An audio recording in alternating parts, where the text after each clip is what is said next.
Tonight, I can report to the American people and to the world that the United States has conducted an operation that killed Osama bin Laden. Where we continue to follow the capture and killing of Osama bin Laden now. Those are just some of the scenes overnight as thousands of Americans gathered in celebration of Osama bin Laden's death. Former Navy SEAL Rob O'Neill says he has thought about the mission every day since that May Day in 2011. For multiple conversations you had with Rob O'Neill over the past year and a half, how'd you get access? And you described that his head kind of exploded when you hit him. I actually hit him 3 times because I shot him twice when he was standing and once on the ground. That is the fucking American badass right there. Go, go, go. We are not going for fame and we are not going for bravado. We are going for the single mom who dropped her kids off at elementary school on a Tuesday morning, and then 45 minutes later she jumped to her death out of a skyscraper. If you need help, hang up and then dial your operator. I'm Rob O'Neill, and this is the Operator Podcast.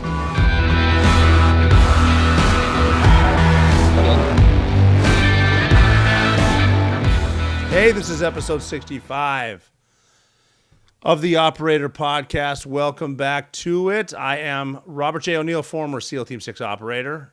This is the Operator Podcast because we are all operating in this thing called life. And as a former special operator, I want to tell you my thoughts on current events, certain things, politics, all the damn wars that we seem to be starting, all the damn people that seem to hate each other, all the people that seem to scream at each other, stuff like that. I'm going to tell you what I think about stuff that's going on. And I want to hear what you think about that stuff too. And I love to hear your retorts. And I do read the comments on social media, on Instagram, on Twitter, on Truth Social, things like that. Facebook I'm not good enough on. And I'm not that I'm not good enough. I don't get on it enough, but I should get on it because it can be entertaining. That's what the internet was originally intended for. Am I right? Go out there and have fun. We can have fun too. There's still some very impressive people. A lot of the comments are funny. People are generally funny. People generally get along, sometimes even on the internet. All depends on which part of the internet you go to. But people are generally funny. Sometimes it's good to get off the internet and go outside and see things. It's just good to go outside in general, even in the cold. Cold's actually supposed to be really good for you. But getting outside is good. And the point is, I do read your comments, and I want to hear what you have to say to me, and I'll say it back to you. I've been dying to talk about my trip to Mexico and the training, if you will, therapy, if you must, that I went through for stuff that's happened in the past, stuff that I hung on to, a lot of guilt, a lot of hyper sensitivity shit. And I don't mean politically, even though sometimes I've been accused of that. But the best way I've heard it described by one of my buddies who went over to Iraq as a Marine, Mayhem. Mayhem's awesome.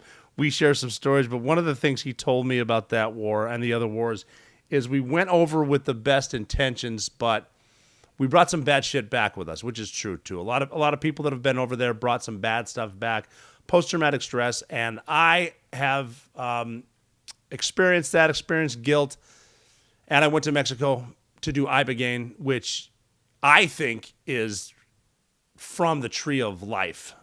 It's incredible. It can be scary. And I want to tell you all about that. I want to get guests on here that have done it. It's popular. The psychedelics work. We don't have them here because they work, and none of the powers that be, and I don't even mean lawmakers, because our lawmakers are proving right now they don't even make laws. They can't even really lead each other. They can't lead themselves or whatever. The powers that be are obviously the people behind the curtain, the people that fund the non-governmental organizations, the unelected bureaucrats, people that tell you about mandates and shit like that, and they don't want it here because there's no money in curing people. And I want to talk about Ibogaine, but I'm not going to today, again, because too much going on in the world. Israel and Hamas is a big one that we need to get into and talk about, and we're going to do that today. We need to talk about what Iran is doing. Iran's behind the whole damn thing. And don't let them fool you, even though they're trying to play the whole, well, we don't have any definitive proof. All right. I always say I wasn't there. Okay, I'm not in Iran. It doesn't take long to see that Iran's funding everything. Iran's funding Hamas, even though Iran is Shia and Hamas is Sunni. They're also funding Hezbollah, which surrounds the state of Israel. They're funding the Houthi rebels in Yemen who are fighting the Saudi-backed dudes because Saudi Arabia is Sunni and Iran is Shia. And if you can believe that, they don't get along. But Iran's behind everything. The Houthis were shooting rockets, missiles, whatever, cruise missiles. They're saying out of Yemen, claiming they're aiming from Israel, but there's a Navy ship nearby, I guess, that shot them down. That's an act of war. Iran's always doing that stuff. Iran is the reason for explosively foreign penetrators that we ran into in Iraq all the time that were in Iraq. Again, Saddam Hussein was a Sunni, Iran a Shia, and they were throwing dudes in there from Iran to back the Shia government, and then they were teaching the locals in Iraq how to...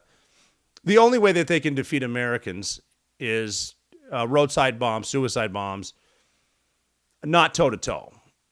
That would be like you literally fighting a baby. And don't fight the baby. But they wouldn't stand a chance.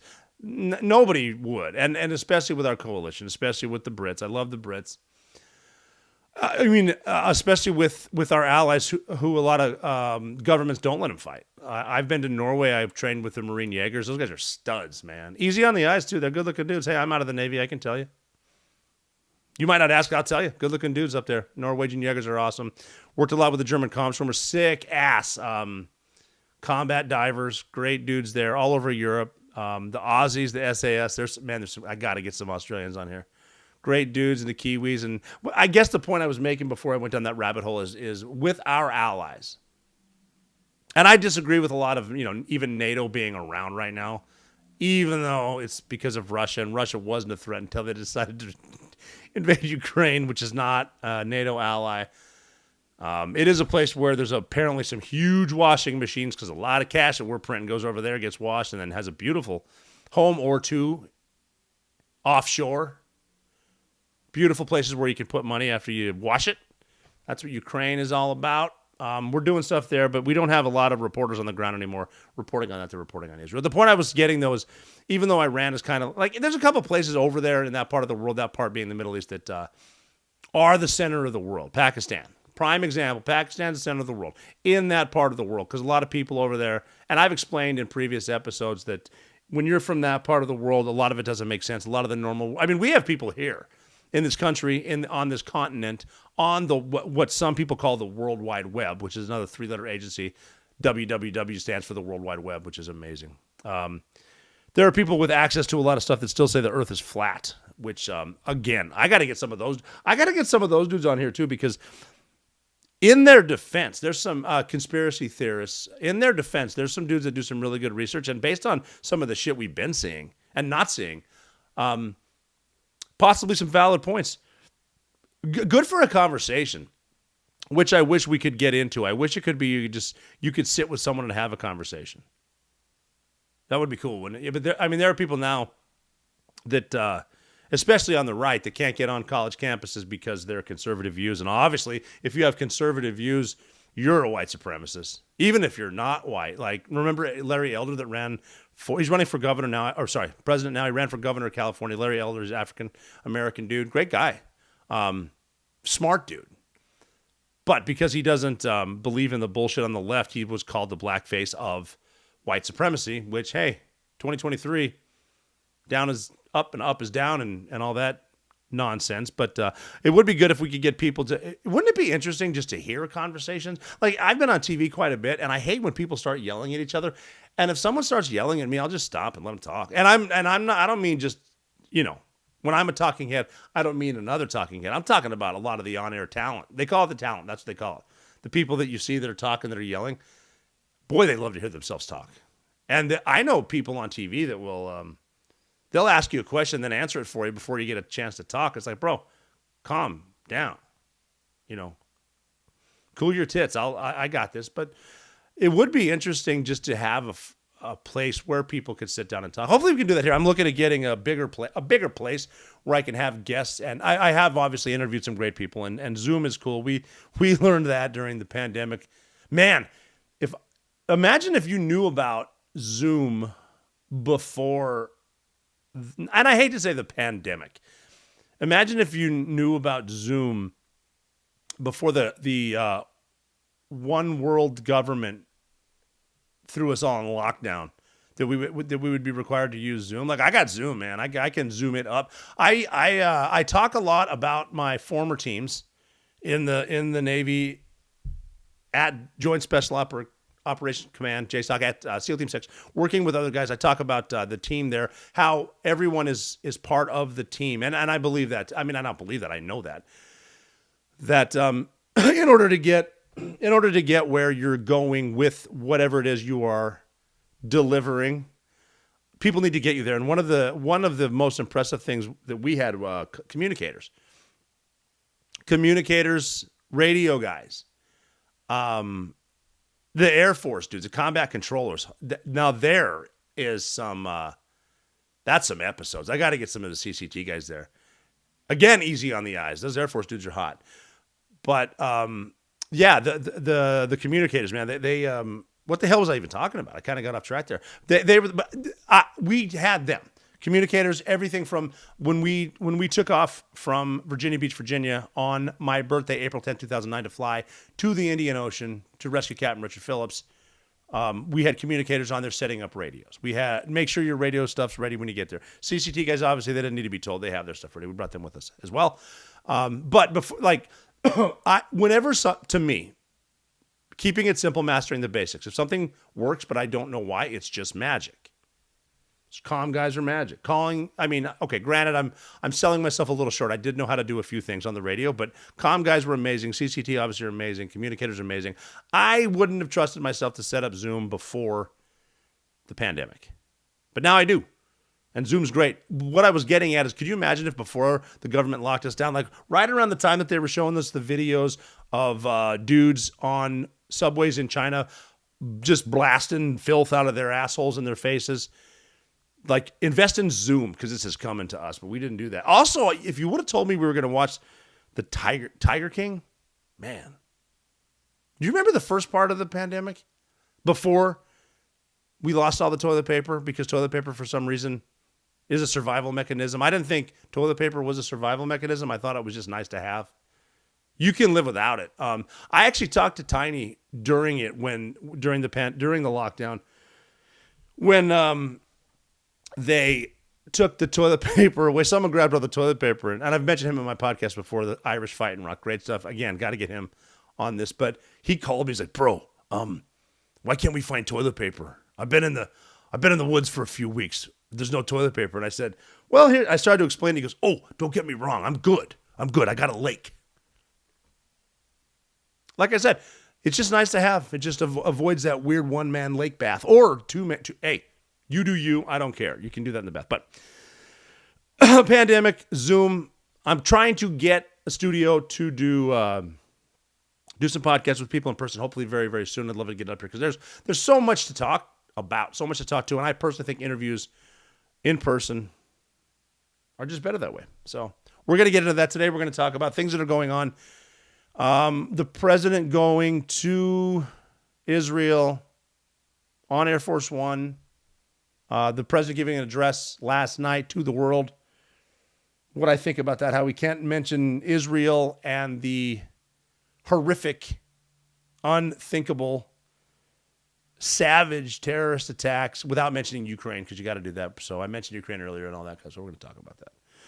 2 on this episode 65 of the Operator Podcast. I'm really glad you're here. And we're going to get into that in a couple minutes here, but first, we need to talk about some of my friends. Along with the wars, the proxy wars, the Cold Wars, and the soon-to-be hot wars that are coming, record inflation, all that stuff. And again, you can hear pundits and politicians and anybody that says we've always been very clear, those people aren't mentioned. Like, trust yourself when you go to the grocery store. I made some chicken tortilla soup the other day. I'm a crock pot guy. Dude, this isn't even an ad. Get a crock pot. Especially like if you're a college dude or, single dude with a, whatever, house, apartment, studio, or you have college kids, the crock pot's the way to go. You can, read the instructions, turn that shit on. I'm a big believer in the, I prefer the 6 to 8 hours on high or on low, but 4 hours on high do that. But yeah, I'm being serious. I went to the store the other day, walked down to the grocery store and bought my stuff for soup, and it cost $100, over $100 for soup. I mean, it's good soup, but Christ, for that much money, the chicken itself should be stirring it and then putting his own ass in there. It was chicken tortilla soup, delicious, but the crock pot. But I noticed it's expensive, and it's that's another thing that comes with printing all this money up and sending it to God knows where, and then who else gets it because they're doing whatever. But I think that we're on course for an economic meltdown, and eventually that is going to affect your savings and your retirement. So you got to pay attention to this. Inflation, like I just mentioned, has surged to a 40-year high. You budget carefully on each trip to the grocery store, like for your very expensive crock pot soup, but it feels like it's a wallet-pinching experience. Gasoline prices have doubled since 2020, since the lockdown. Your monthly bills, you've probably noticed, are escalating. Inflation is an evil silent force that eats away at your purchasing power and ultimately your ability to save for your retirement, your golden years. Do not let this happen to you. Protect your retirement with my friends at Allegiance Gold. Alex, Mark, and the team will take the time to help you understand your options and make the best decisions for your future. Whether your goal is to own physical gold or protect your IRA or 401k, the professionals at Allegiance Gold are ready to help. They've earned the highest trust ratings in the precious metal industry and have built relationships based on integrity, expertise, and impeccable service. Here's a great website to go check out. Go to protectwiththeoperator.com today. Protectwiththeoperator.com, or you can call 844-790-9191, and you can get up to $5,000 in free silver on a qualifying purchase. Don't wait. Protect your future now. Do it with Allegiance Gold. Again, that's protectwiththeoperator.com, or call 844-790-9191. That number again is 844-790-9191. Go with Allegiance Gold.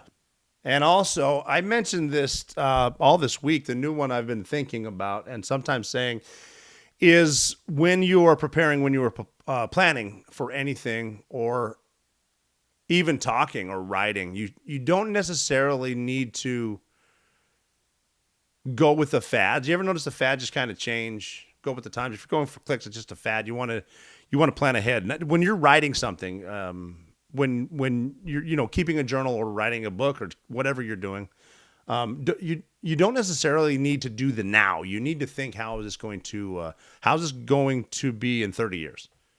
Your kids, your grandkids. Think about stuff like that instead of, what's the popular thing to scream about. The future hopefully comes for all of us. And I mentioned your kids, and I mentioned your potentially grandkids, I hope. I need to tell you, because this is the Operator Podcast, I talk about war, that war has rules, but babies do not. Dirty diapers, screaming fits, sleepless nights. Parenthood is not for the faint of heart. I know that from experience, dude. Tactical Baby Gear is what I want to tell you about. It was founded by parents, for parents, with kit you'll be proud to carry, and you'll overcome every spit up, every blasted diaper blowout and meltdown along the way. And because this is invented by parents, seriously, parents that are home with kids, necessity, when you really, really need something, that's when you invent. Necessity is a mother of invention. But so parents invented Tactical Baby Gear. Prepare for whatever parenting leads you to with everything cool. I love the pouches. I love the new wipes. They come in the E&E kit, but now they're selling more and more because babies are unpredictable. 8 wipes per resealable pack. You can get them in 10 pouches per pack for $5. Complete diaper bags. 7 different mods. You got the tactical totes. You got the hook and pile tape, Velcro, that alien shit that you can put all the cool names on, mommy, daddy. Packing cubes are there. I dig those because when you want to be squared away, that's the way to do it. At tacticalbabygear.com, use promo code The Operator, and you'll get 15% off. Tacticalbabygear.com, 15% off. It is worth going to that site. By the way, check out their podcast too, Tactical Baby Gear. It is worth going to tacticalbabygear.com. Check out the Veer Cruiser. Just look at the picture. Look at the wheels. Off-roading with your baby and you might be running. Look at the drink holders, all that good stuff. Tactical baby gear. It is highly practical, highly functional, extremely high quality. Always ready. Veer cruiser, diaper bags, diaper carriers, strollers, wagons, everything in between. Lifetime warranty. Again, use code The Operator. Save 15% at tacticalbabygear.com. Code The Operator. I love saying you won't need to say, don't tread on me. You can say, don't poop on me. God, guns, and diapers, baby. But what I want to start with today, that a lot of us are talking about, a lot of us are screaming about, is what's going on in Israel and what Hamas did to Israel. And a lot of the responses, I think, the root problem of what is going on for we as a society is, you see it at universities, obviously. That's where people go to. They used to go because it's a place of higher learning, but now they go for activism. Because they need to be active. And it's always been that way. You know, people protest here. It's getting into the high schools. You see that stuff here. People protesting in high school, screaming about everything. And they're, I think the root cause is a lot of people are afraid of the truth, and they don't say what the truth is. The truth is usually very simple. It's usually the easiest thing too. The truth is great because you don't need to remember a lie. The truth. But a lot of people are being fed crap. And it's because of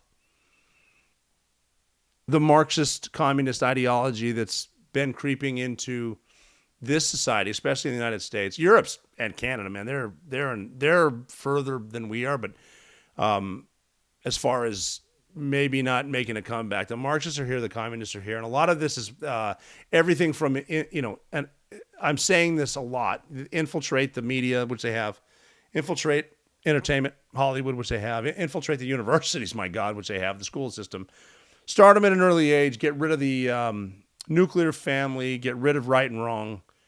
Anything you want to do is fine. Raise people to be victims. And then also raise kids to hate. So be a victim and hate. And that, to dumb it down, that's kind of what's going on in a lot of different places. We have issues in the Middle East, in the Gaza Strip, in the West Bank, in Lebanon, where kids are being taught, they're being taught to hate Jewish people, first of all. They're being taught to wipe out Jewish people. And that's stuff that we saw in the 20s, 30s, and 40s in Europe. Didn't go well. And we're seeing that kind of stuff again. Victimhood, they're bad, and we got to get rid of them. And right now, in Hamas-run schools, Palestinian schools, if you haven't looked up what some of the kids shows, like their version of Sesame Street, is just jihad. Like, love jihad more than you love yourself and more than you love your parents. Love death. And they're teaching kids that. I saw a weird video where they were teaching math to young kids, and they were describing that if you have one Jew and kill him, that's 0. So 1 minus 1 is 0. And you're teaching math that way. They're teaching other stuff that way. And it's the root cause of, if you teach hate, you're going to grow up to hate. If you teach people they're constantly victims, they're going to grow up to think they're victims, and they're going to hate the people that they're being taught or oppressing them. And you see that going on a lot of places. Divide and conquer. It's happening here. It's happening in our places too. They're teaching the wrong stuff. And someone who's been to war and someone who has kids, loves families. I love people. I've seen kids are the most innocent thing there are, and you shouldn't be teaching them to hate right off the bat. They're like, I saw a great one today with kids that if you want to help a kid's self-esteem, talk to, like, obviously a kid that is functional as a child, talk to their stuffed animals about them in front of them to teach them self-esteem and stuff like that, because kids are very impressionable. But if you're teaching them, hey, this person doesn't like you, and I can tell you that, and you're a victim, so grow up to hate him, and when you see him, you should beat him up or you should kill him. That's probably pretty much not the way to go. And then a lot of these schools are doing the same thing, because these teachers and professors and teachers unions and governments and people wanting power for themselves, even though they don't realize they're useful idiots. And once the people and communists get in power, it ends the same way every time. It ends with a bloodbath. But for some reason they're teaching kids the weirdest stuff. And if you think about it too, I don't want to get into all that right now, but you have people screaming, just believe the science, right? I mean, first of all, you don't believe the science. Science is not final. Science should be Science should be questioned. I guess about it sometimes because, like I said, I'm not that smart. I need a communicator in here to tell me what to do, but you need to question the science. And that's how science works, and it's a theory. It's not, I mean, some laws are laws because they're laws, but you think about how weird this is, where they say, like, you just need to trust the science. Trust the science. The planet's getting hot. Trust the science. Fine, I trust the science. A boy has a penis. No! Well, that's science. I can't trust that. But then they're teaching these people to all this crap, and then they're teaching for some reason that the Palestinians are victims and the Jewish people, Israel, are the oppressors. And I don't know if you know this. This isn't the first time that the Jewish community has been called oppressors. I personally think it's because they're successful. They're successful. They believe in their religion and they believe in the nuclear family. And once again, they're successful, probably because of a lot of that. And when they show up in different places, they're successful. Someone who's not will say, well, they're successful, so they're oppressing you, so we got to hate them. And that's a lot that I think is happening. And so then they vomit this stuff onto kids in these schools. I mean, we're looking at protests that, and I mean, I'm not just talking about, okay, a bomb went off in the parking lot of a hospital. On the Hamas side of things, the Palestinian side of things. And naturally, Hamas came out right off the bat and said, it was Israel and they killed 500 people in the hospital. They're bombing hospitals. Now, that's obviously not true. Israel is under a bigger microscope than anyone else is because everybody on the weird side wants them to fail, wants them to be the bad guys. Israel know this war that's coming. They are going to need the support of people, and they know that they need to prove that they're right. Now, Hamas doesn't give a shit, and they're going to just play on emotion, which they're really good at. And unfortunately, a lot of uneducated, stupid, ignorant people, including in this country, love emotion, and they start flipping out that Israel's bombing hospitals in Gaza, which they didn't. It was Hamas that shot the missile, or Islamic Jihad. You know, you say potato, I say fucking jihadi, whatever. One of them. One of them fired a missile, which means it was an errant missile, maybe, that hit a parking lot because the hospital's still there. So they're incompetent. They're making these in their basement out of pipes that the UN and we in Israel giving them money to get pipes for water to their people. They don't give a shit about their people because they love death. They can make missiles out of them, then who knows. But they either shot it there on purpose, which they'll do because Hamas loves to kill their own people because why? They can get their cameras in there and they can film. I mean, again, I love kids. I love families. And people are actually getting hurt, but is it the narrative Hamas is telling you? No, it's not. And then Israel needs to prove it, but these come out that the Israelis had bombed a missile with, and they love using the JDAM word, which we'll explain what the hell that is, but it had to be because, and even dipshits on the internet will listen to the sound of a JDAM. And then listen to, it's like, okay, Hamas did it because they're incompetent or they did it on purpose. They got what they wanted. Their people were killed. So then the protests start everywhere. And in protests, I had a tweet that said, so today they called for a day of rage in the Muslim world, or commonly known as fucking Wednesday. Because every day is a day of rage when you're raised as a victim. And Israel's bad. But there were protests in Baghdad, Istanbul, Doha, Qatar, Tehran, Cairo, Berlin, Greece, Montreal, Beirut, Yemen, Morocco, anywhere you can think of, anywhere there's a consulate or, we're so close to another Benghazi, and we have the same fucking people in the State Department. They're going to blame it on a video. They're going to blame it on Israel. Hamas did this. And then, even look at, we have elected members of Congress. Legit Hamas in Congress. Rashida Tlaib. Now, when the people in Israel lived their worst nightmare, didn't live it, experienced it. Most of them died horribly. And they were decapitating babies, which people are saying, no, Israel made that up. No, they didn't. These are animals. They're not even animals. These jihadis that came through, the scum of the earth, savages. And they were doing things to babies. I don't even want to talk about it. I don't want to think about it. If you look at a picture of a baby carrier with blood all over it and a crib, What do you think happened there? Stories of, the worst thing you can imagine. Saying they're, getting locals, Israelis at knife point and gunpoint, walking them to other houses, screaming in Hebrew, hey, this is okay, the Israeli Defense Force is here, talking people coming out. People came out, were murdered, raped, heads cut off. People that didn't come out, once they were in the house, Hamas knew they all have safe rooms. They're going to find the safe room. They're going to try to kick it in. Barricaded door, can't kick it in. Try to shoot through it, can't do that. You know what you do? They burn the house down, alive, with people in it. Houses they did get into, they would find families. I heard a story of two. I wasn't there. I'm telling you a story I heard. I always like to caveat it with I wasn't there. However, I have been to these parts of the world and I've seen these people eye to eye. And I'm telling you what I believe. Do your own research. But they do have horrible videos and aftermath photos going into a room where there's two sisters, handcuffing them on separate sides of the room, and then burning one alive while the other one watches. Then burn her alive. Worst nightmare imaginable happening to these people. And for hours. Death. If you're lucky, you get your head cut. If you're lucky, they just decapitate you. You saw the videos of the woman kidnapped getting out of the back of a thing with everyone yelling Allahu Akbar, which, by the way, doesn't mean God is great. It means God is greater. My God is greater than your God. That's a competition right there. They're yelling Allahu Akbar, spitting on this terrified woman, young woman. You see all the blood coming out of the bottom part of her? Not the bottom part, but you know which part. Blood everywhere. How'd you get that? Did she trip? Did she trip and fall on her butthole?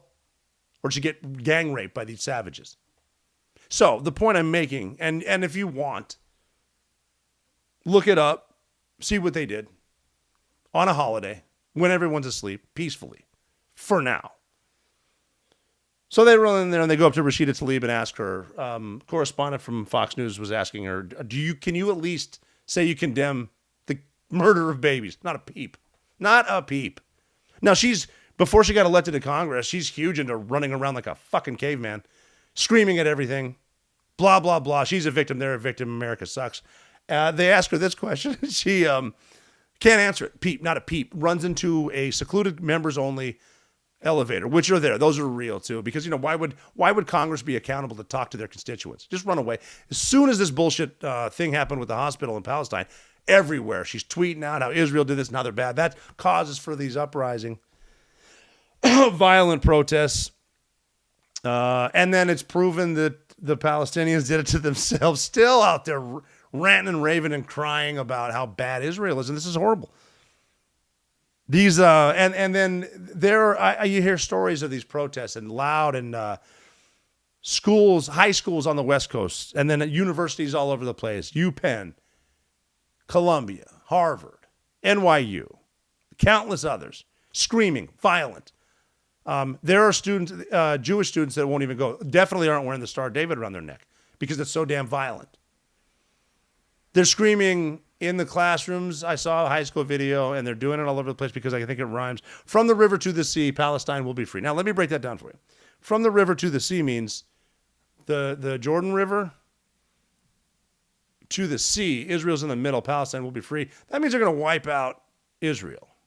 That's what they're screaming. Do you remember when people were vocal about voting for Donald Trump and they got doxxed and they got canceled and they lost jobs and they were attacked? The media all over them.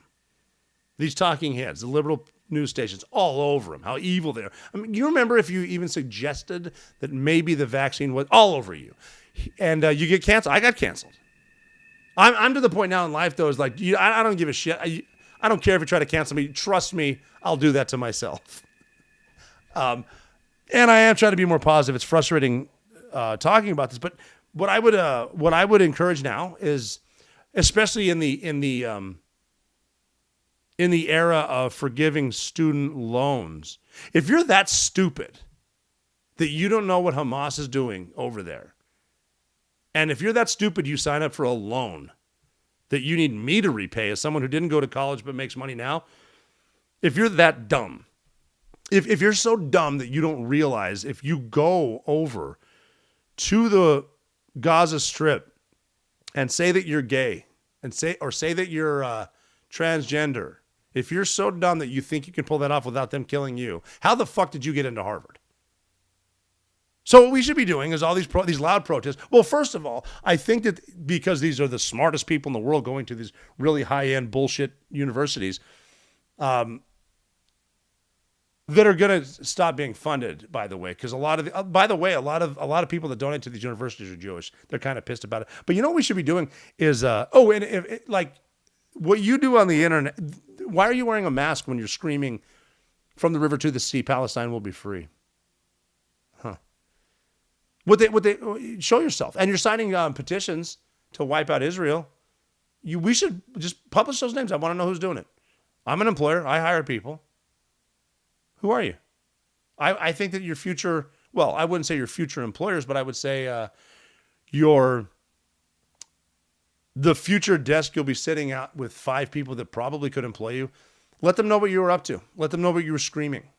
Let them know how you were attacking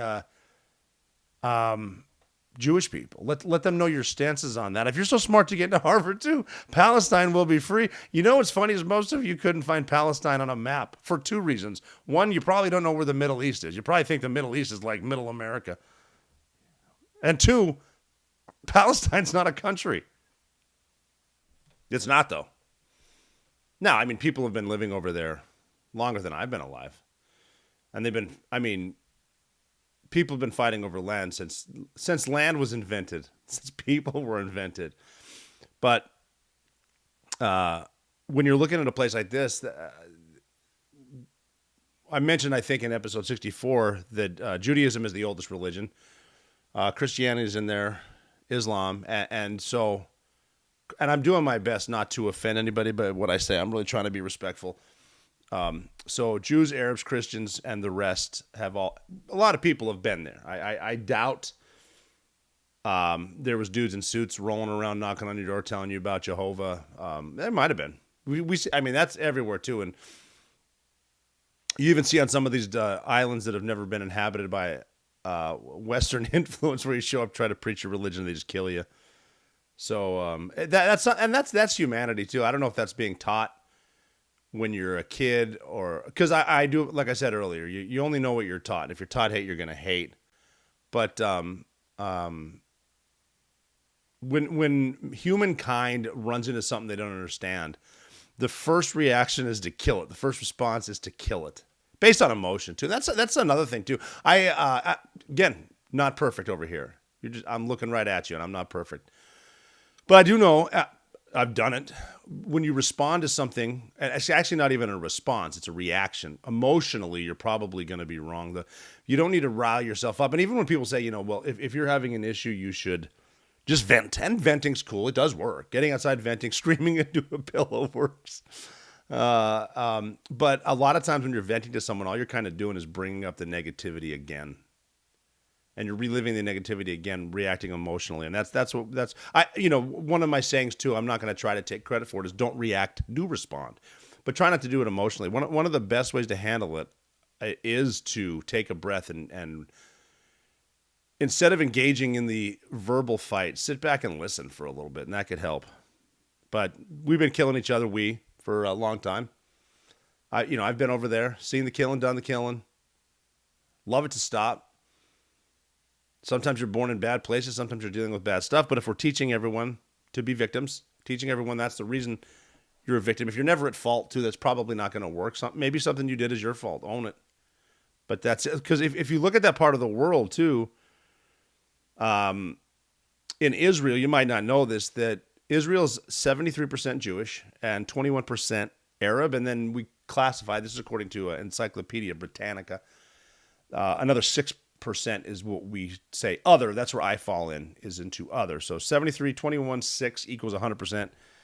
Just under 10 million people. You got everybody right there. So that's in Israel. You're kind of welcome there. If you look around nearby, 20% of Israel is Arabs. Gaza is 0. Jordan is 0% Jews. So that's 100% Muslims in Gaza, Jordan, 100% in Egypt, almost 100% in Egypt, Syria, Lebanon, Saudi Arabia, Iran, basically 100%. So there's a lot of land over there too, and Palestinians have been refugees forever, it seems like. And King Abdullah from Jordan, the King of Jordan, who I've heard of stories of him going to SEAL Team 2 and coming over and checking out SEAL training, and I've always liked that dude. But I'm serious, I haven't. His wife, the Queen, is a Palestinian. I don't know if you know that. She was raised in Kuwait, but her parents are Palestinian. And they're in Jordan, and he came out, and you can find this, it kind of made up some headlines. 0. No Palestinians are coming to Jordan. No Palestinians are going to Egypt. 0. Red. I think he said red. It's a red line. So with so much land over there, why are they fighting over the Gaza Strip and the West Bank? Why aren't other Arab Muslims letting the Palestinians in? They don't want them. I mean, say what you will. But I've been to Jordan. I've actually been to restaurants and stuff in Amman. Back in the day, before 9/11, I was over there. Abu Musab al-Zarqawi was from Jordan. He was pretty bad. He was the leader of Al-Qaeda in Iraq. So brutal that bin Laden even said, "Tone it down, dude." I don't speak Arabic, but whatever the version of "tone it down, dude" in Arabic is, that's what he said. That he was from Jordan. I'm assuming, based on that crazy fuck, he was also raised to hate. But if we're so concerned about places for the Palestinians to live, why don't they open up some of that land in Saudi Arabia? That's a holy place. Mecca and Medina are in Saudi Arabia. That's holy. The other countries, but they're not going to let them in. Even though we give a bit. Again, I don't have my notes out. I don't have my math, but I'm pretty sure we give in foreign aid $1 billion at least a year to Egypt, at least to Jordan. Where's the love? Why aren't you even willing to help? The Abraham Accords. I mean, we were getting somewhere. There were flights from Israel to different places in the Middle East, even as far as, I think, Morocco and West Africa, where we're on our way to something good, because hopefully we could realize that if we all work together, we can probably do some really good stuff. Nope, hate, I'm a victim because of them. And that's the sad mentality. There are places you can go as anybody, as in Jerusalem, but not so much in the Gaza Strip. So that's not good, and we're just the victimhood mentality. And I'm trying to. I don't have a degree in journalism, and this is the Operator Podcast, where I tell you what I think. I will bet you, I've been to more countries than most journalists, especially talking heads, because they're not traveling a lot. And there's whatever. I mean, again, my experience with the media, other than NPR, has been pretty good. The talent and the producers, especially, just doing their jobs. They are required to say stuff that the powers that be, that fund, make you say. But I've had good experience as far as that. But I've learned a hell of a lot more going to places than reading about it or hearing about it from a professor that's been pissed off his entire life for whatever reason. Because I'm not going to get into that either. I would love to go to a college. Seriously. I do want to go to universities to see for myself, because you do see stuff on social media that's going to grind your gears and spin you up. In person, people are generally good. I go to college campuses, football games, basketball games. I'm going to get into college baseball, and when I'm there, it's not as bad. I mean, yeah, you got young college kids, but I was that age once, and I know how people act, but I do want to check it out. But I do have experience also with people who were taught about victimhood and men are bad, all that stuff, and you're a victim, so you should get stuff for free, like your college education. No, and it's not free, by the way. It's the taxpayer. You're going to figure that out too when you start making money, and even look at the stuff that's deducted. It's like when people are like, "Yeah, this is getting deducted." What do you get back in April? You're not getting it back. You had it. The government took it. They stole it. Taxation is theft. It's even like this stuff too. If you notice, they can't get anything done in DC because the lawmakers are in charge there, and we're going to close the government, and they push it till the day before Thanksgiving, where you won't notice they're going to push it again. We don't need a government shutdown. Yeah, we do. Yes, we do. The only reason there's a few reasons politicians don't want a government shutdown. One is they might not get paid, but they always find a way to get paid. They always find a way to vote for their own pay raises. That's pretty good. Good job, Congress. But I guess, I mean, if the government shut down, they're afraid that we would realize how little we need them, and we don't need them very much, any of it. Let the Marine Corps run the DMV, continue to pay the vets. We might be fine. But like I said, I have seen what some people are taught. I was on the Greg Gutfeld show on Fox, and I made a joke. I mean, and it's okay to never lose your sense of humor. That's one thing I really think I'm good at. I try to be. You're gonna miss. It helps if you make fun of yourself once in a while. But don't lose your sense of humor. It's simply irony, and you don't mean it. But there was this group of people, the Islamic State in Levant in Syria called ISIS. You may have heard of them. I mentioned them just a second ago. They were run by some people I'm assuming were raised to hate, and a lot of psychopaths.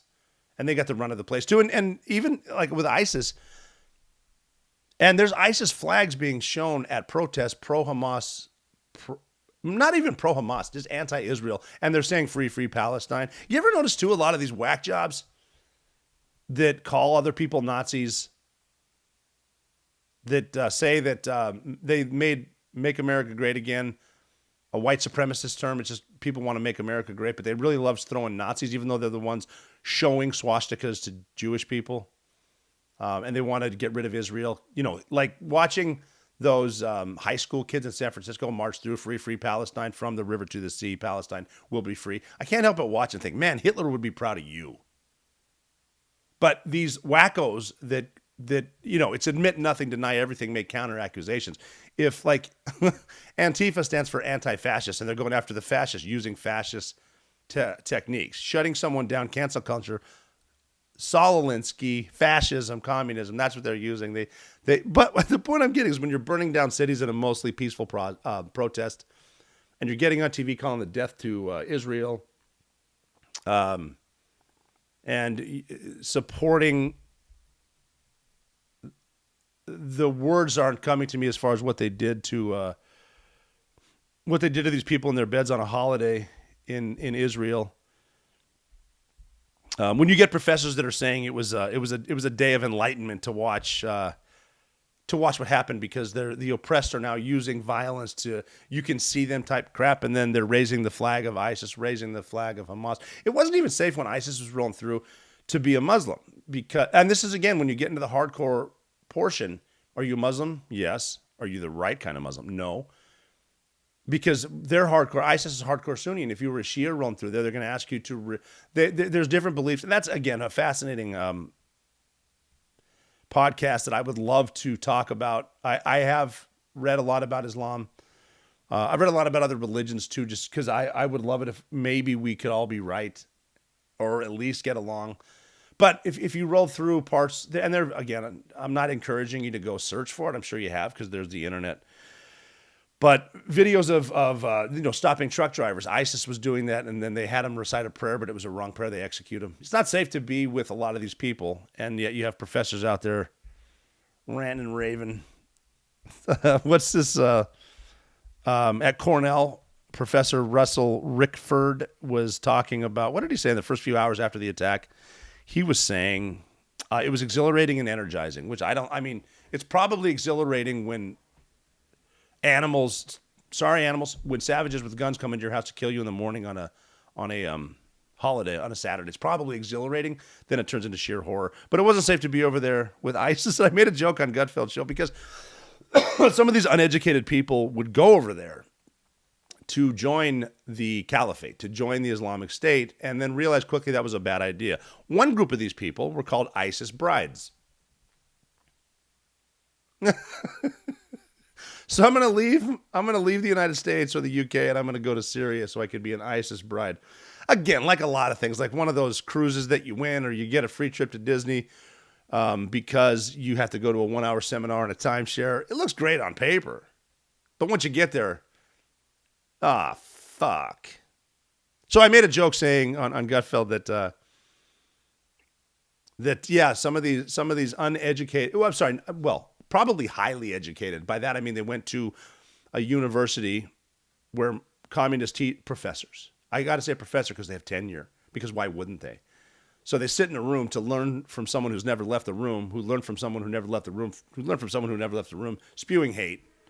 So they're educated people. They went over to Syria, and the joke was they thought they were going to the promised land, and then they end up getting passed around like a joint at a fucking Fish concert.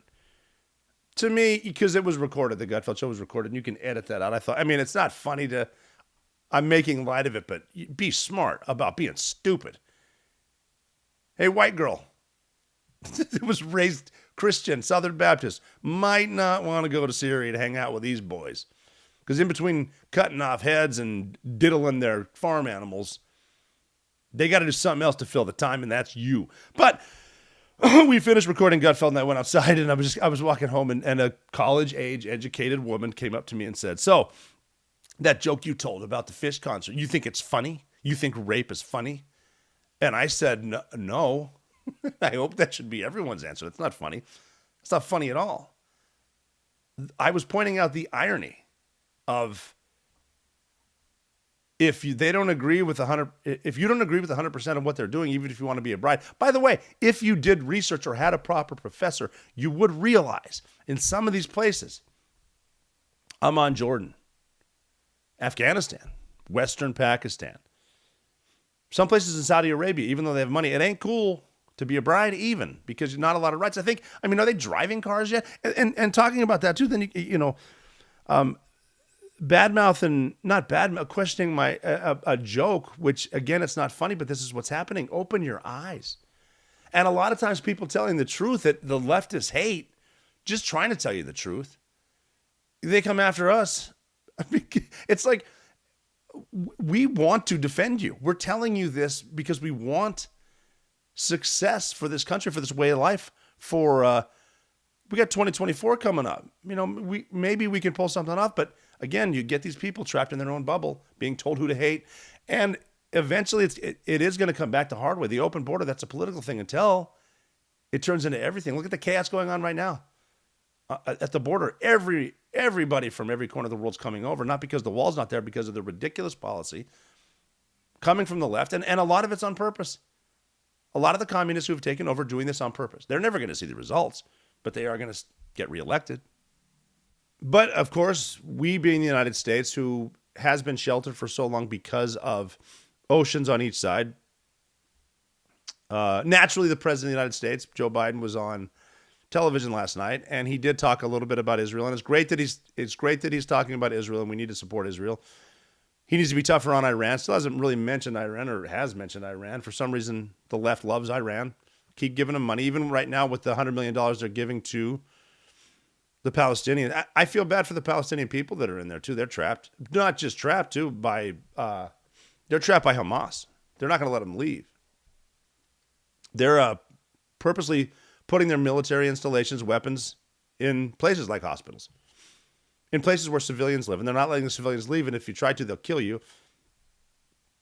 By the way, if you put civilians in front of a military target, that's war crimes. You don't bring that up. But we are going to give a bunch of money to the Palestinians through the United Nations, which United Nations thinks Hamas is a legitimate government, because they actually are, because they were voted in power 2005, 2006, haven't done anything since. The Palestinians voted them in. Haven't done anything about it. I think their approval rating is somewhere in the 90s. It's going to go up.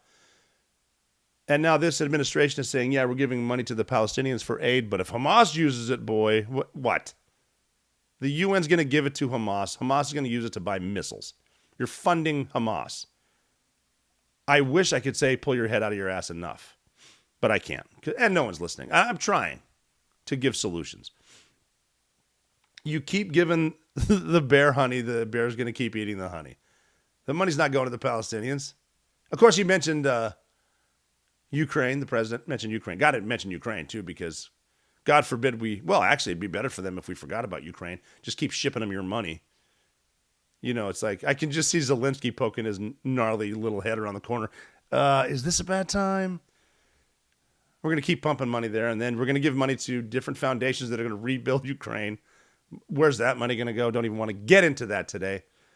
But yeah, we're going to fund them, and then they're already talking about bringing in 1 million Palestinian refugees. Now, if Palestinians are mainly Egyptian and Jordanian, and Egypt and Jordan don't want them, I mean, what's going to happen? Do we need to bring 1 million more refugees here? We already got other countries here. Wait till the sleeper cells clack off too. That are here.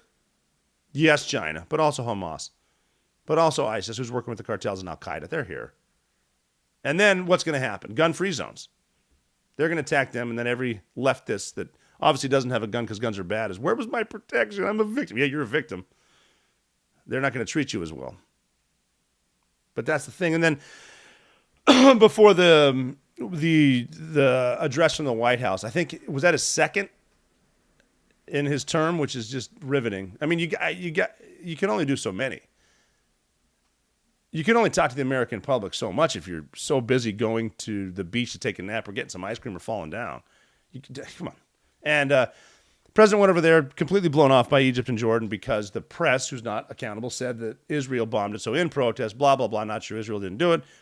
They did it, but they still blew him off as a complete sign of disrespect. But what's he going to do?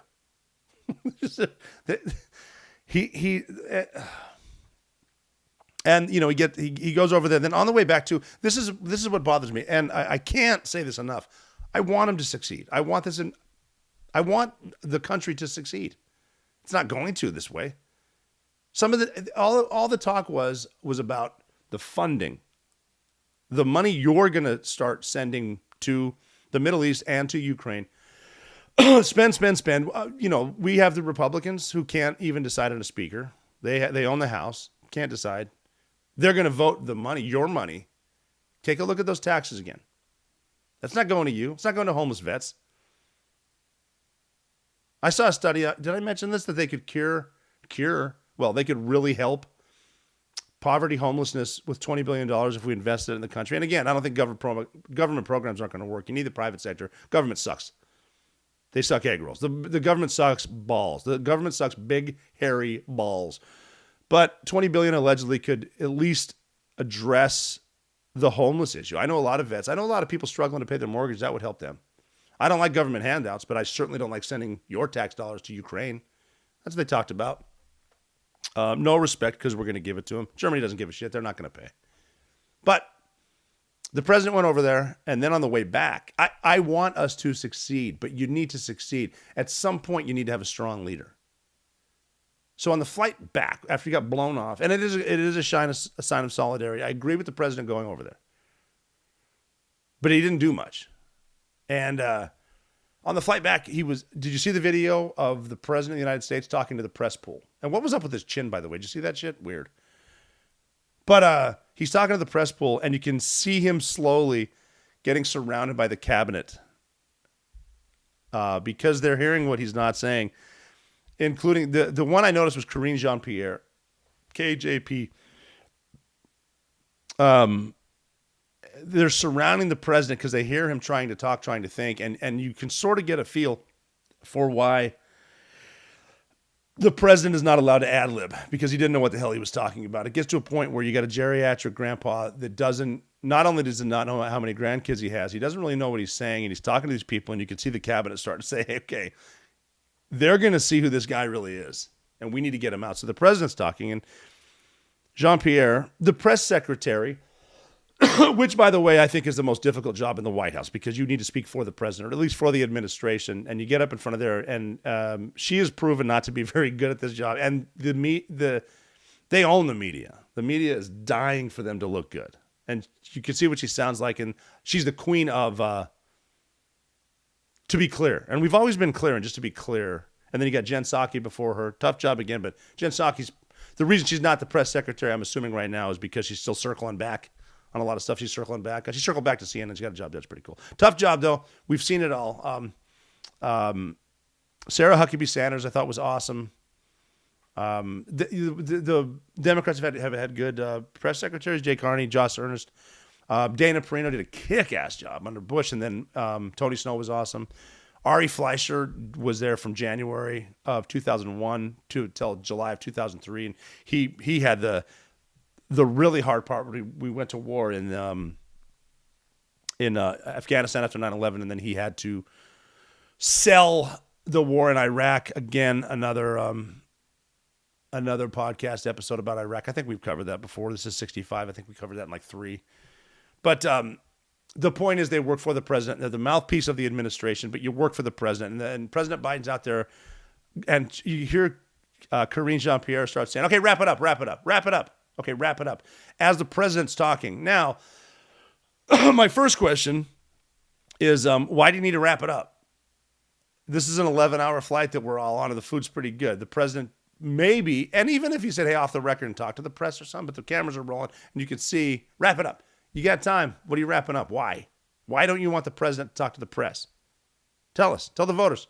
I mean, you don't need to tell the 80-plus million that voted for this guy, but the other half of the country that are apparently domestic terrorists, which is, according to this administration, a bigger threat to democracy than the killers who want to kill you and kill me. I got a shotgun, whatever. But he's not really explaining anything. They're cutting him off, and the press isn't saying much. But my question, who does that to a president, the commander-in-chief, the leader of the free world? What aide sits there and says, wrap it up, wrap it up, Can you imagine if Kayleigh McEnany did that to President Trump? Can you imagine if a strong leader was told to wrap it up? Who the fuck do you think you are? And Kayleigh McEnany was awesome too. I mean, and she's still awesome, sharp as a tack, and being on that side, on the right, with that media and the press pool, you got to have your shit together because they're gonna bounce. They're going to get out of there and report every bad thing that you said. But she was awesome. But can you imagine if Kayleigh McEnany said to President Trump, wrap it up? Okay. If anyone says wrap it up to Donald Trump, guess what? You're fucking fired. Everyone that works for you is fired. Probably everyone that you talk to that day is fired. You don't talk to the President of the United States like that. He should be able to talk to the press whenever he wants, but he doesn't. He talks about funding, doesn't bother him at all. They needed to go over there because the liberal media runs most of the polling, and he's in the tank. If he was going to be around to run for a second term, his numbers are horrifying. I mean, even Democrats are coming out saying they don't want him to run. It was a good insurance policy to get Vice President Kamala Harris on the ticket. But he's over there to raise funds to show of, Joe Biden's never going to see what happens as a result of a lot of these ridiculous. He overspent. The government overspends. He's not going to, and I'm probably not going to be around. We're talking 25 to 30 years when you see these drastic and dramatic and horrific devastating effects that a lot of these spending policies are going to. The open border, you're going to see it. Well, your kids are going to see it. Their kids are going to see it. The decisions you're making now, what are they doing for your kids? I know it's awesome to run around campus and cheer for the dudes that are smashing girls in the face with volleyballs because he's a she. But what's going to happen with that open border, with the terrorists that are coming in, with China that's coming in, buying up all the land because we can't say anything, because China was smart enough to get in the pockets of these corrupt politicians to get them to do this in favor and not say a bad thing about Iran. Let them buy the land. Let them own the food. What's going to happen to your kid? Tell them that shit. Help your kids next semester if they're in college when they're registering for courses. Maybe avoid the gender studies and the fat studies. I could teach both those courses right now. For fat studies, here's your course. Put the spoon down. Class dismissed. But he's out there raising funds, and it's going to be really interesting because if you've noticed that God, we are always getting into politics. Look at my computer full of notes. I'm off on a damn. But a lot of big time. There's a cap on what you can donate to a campaign. It's under $1 million, I want to say, for at least. And again, that's not in my notes because I'm not looking at them. But it's a lot. If a lot of these huge donors to the left, and I'm not even talking about the nationwide election when machines break at 3 a.m. because of a pipe failure, or when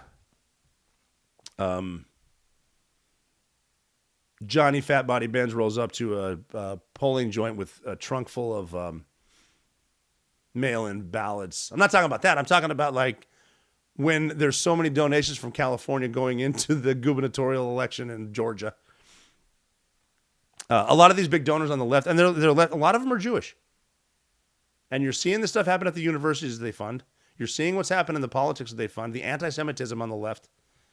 And the anti-Semitism is a lot bigger than we need it to be.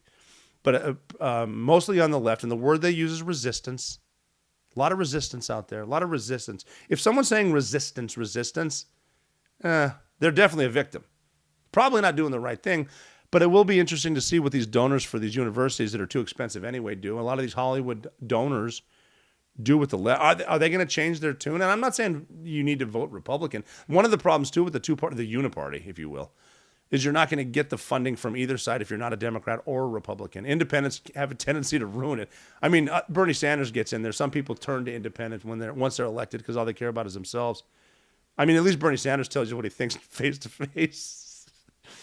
But I'm looking forward to seeing where the funding goes, if it goes anywhere. I mean, what is it? 31% still support a lot of the foreign policy that Joe Biden has. So, and again, 30-something%. And even when they're voting, if the vote was today, who would you vote for? Joe Biden or Donald Trump? 12% are undecided. You're undecided. All right. Undecided. I have a bridge to sell you. Oceanfront property in Arizona to sell you, baby. But we need strong leadership. That's the whole point, too. You're not going to go there. You're not going to please everyone. I'm so tired of hearing love defeats hate. Nah, not really. I mean, unless a Beatles album. Love defeats hate. Sure, we can love each other back here, but we need someone up front with a goddamn gun and a helmet ready to defend you. But we don't really have that because, for example, Qasem Soleimani was the head of the elite Revolutionary Guard in Iran, and they know how to make IEDs and stuff, and then we somehow managed to get them some technology in Iran. We love sending them money too. I don't know what is the deal with that. Pallets of cash, pallets of euros at night. Love that Iran nuclear deal. What is up with the left and the media? I'm legit asking you, and if you're in the media and you're reporting this, can we talk peaceful nuclear energy for Iran? You out of your fucking mind? Yeah, but they're going to build nukes. What's the first thing Iran's going to do with a nuke? What do you think? People are capable of crossing a border and cutting off the heads of babies, burning people alive, raping dead people. What would they do with nuclear energy? They're telling you they're going to wipe Israel off the map. When bad guys tell you they're going to do something, just believe them. Why is it so hard to believe them? Why is it that when someone says we're going to go to this place and we're going to kill every Jewish family that we can find worldwide, why does the left always say, well, what do they really mean? What's their true intention? What do they mean by that? And we're trying to give it to them. I don't know why they do that. When Qasem Soleimani, Revolutionary Guard. I get those elite Revolutionary Republican Guard type people over there that were just completely worthless. But Soleimani was running it all in Iran, number one state sponsor of terror. Oh, here's a good one. Iran is the number one state sponsor of terror. They put it out everywhere. Soleimani was running Hezbollah, running the Houthis, running Hamas, Sunni Shia, trying to wipe out Israel, going back and forth. You know who the number two state sponsor of terror is? Qatar. Where's all the leaders of Hamas and the Taliban? Qatar. Doha. We got generals over there too. Qatar. Bad people over there. We're negotiating stuff over there for the Taliban. Didn't work out well, but at least we left them every piece of weaponry, which was used, I think. Those were M4s. Weren't they being used by Hamas to kill innocent people on a holiday in their homes? So I wonder where their cigarette lighters were from that they burnt houses down with people in them were from. But when we had a strong leader, Soleimani was killed in Iraq. What was he doing there? What do you think? And that's like a land bridge over to Israel. But they killed him and told, and Iran, if you can imagine, had a day of rage, blah, blah, fucking blah. We're going to do, you're not. Because we're going to bomb your ports. We're going to bomb your oil field. Israel will too. You're not doing shit. You don't have the capability. And you're not flying anywhere. You're going to get off some rockets. You're going to get some suicide. You're not flying shit. Go up against a 27-year-old stud in an F-15. We'll send 2. Good luck. But Iran knows that. And then, like, when they get to a point, because it's the Iranian people, just like the Palestinians, under really, really horrible, violent jihadi governments, the black flag was raised in Iran, meaning the Mahdi is coming, and we'll look up to that later. But that's the end of times. By the way, their end of times is way different than your end of times, but they're related. they happen together. But with a strong leader like that, you can shut them down. Don't give them that damn money. Cut them off. Let the people rise up and then support it. The left doesn't support the uprising either, because if get a load of this, if the liberals took over in Iran and Pakistan, get rid of the hardliners, it would be a lot better off. But since the Islamic Revolution in 1979, it's been bad, and they've hated us. The only good thing about Iran is that we've been given the title of the Great Satan. And I think Israel's like Satan Jr., but they're closer, so they're going to wipe them out first with the nuclear weapons that we give them if we don't get our heads out of our asses. But that, you can see what's happening. It's as apparent with the bad leadership right now. I want a solution. I'm not trying to badmouth everybody. I want to help. I want to go to the universities and talk to people. I'll do it. I want to go outside and talk to screaming crowds that seem very reasonable. They're going to be reasonable when, we've already mentioned that too. But I'm not just trying to badmouth everyone, but it's almost like, do you not see this? But some people refuse to, and some people are doing it on purpose. They love the rise of communism. They love the rise of Marxism. They love the cancel culture. They love that stuff too until it affects them, which it will. It'll affect your grandkids. But sorry. Tell me that there's not poor leadership when Zelensky met with President Trump, he wore a suit and tie. You know why? Because you wear a suit and tie when you meet the President of the United States, when you're on the Senate floor. Now Zelensky shows up in that tracksuit, and John Fetterman or his stand-in show up in that. I don't think a hoodie and shorts is a good look anyway. That's just me. I don't know. Maybe I'm wrong. Shit. Dad bod. What are you gonna do? But I do want to give solutions. I do want to understand why there's such hate on college campuses. I want to understand why it's my job to pay for their shitty education. I don't want to pay for that education. If an employer won't hire you, why should I pay for the crap decision that you made or the loan you took out? I got a couple loans, paid them off.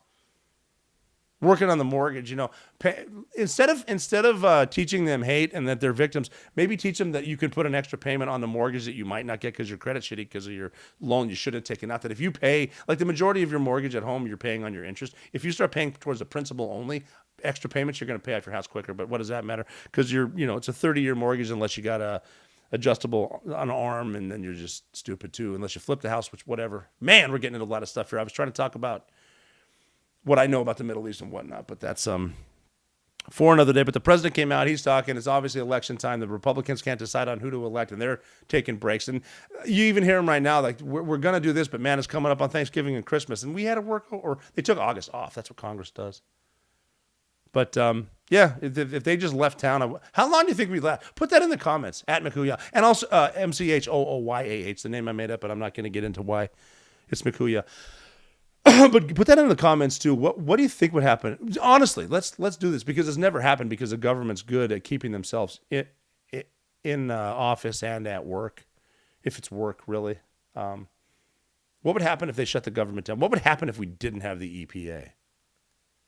What would happen if those regulations weren't a part of? What would happen if we didn't have an unelected bureaucrat telling you that you can't have propane and stop farting and eat that burger made of bugs? Bug burgers. There's a chain we can loot. So, but I mean, it's going on, and it's really not hard to know the truth. So just try to speak the truth. Try to see the truth. Try to listen to the truth. Sit back and listen for a second. I'm going to take my own advice. I'm going to try to sit back and listen. If you keep that pump action shotgun, sit back, listen, take a deep breath, calm down. You're never out of the fight.